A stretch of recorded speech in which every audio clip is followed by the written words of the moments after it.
Now I'm going to show you how to fill up the jars. I prepared a towel already on the table, and I'm going to take the hot jars from the oven.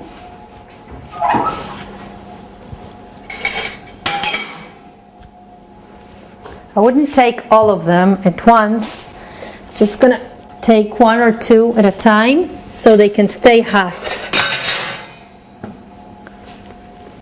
We're putting the jar close to the pot, and with a ladle we're going to fill it up. It's okay if it drips a little bit, you can always clean up the jar afterwards.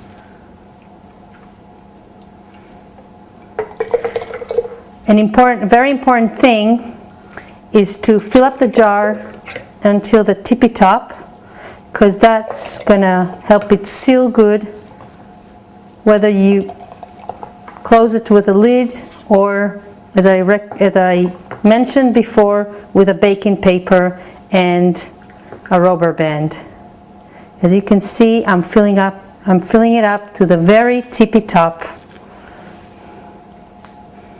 And now we're going to close it, and it's going to be airtight closed.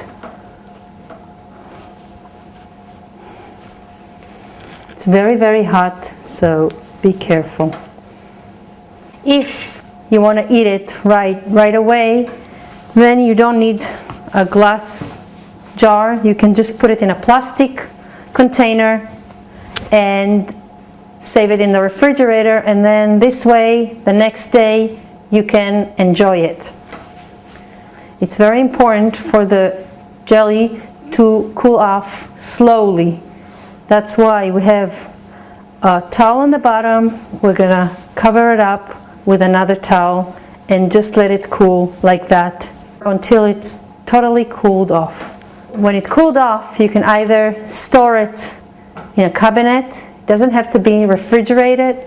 It's going to be airtight sealed. The sugar is a preservative that will help it stay good, fresh for a long time.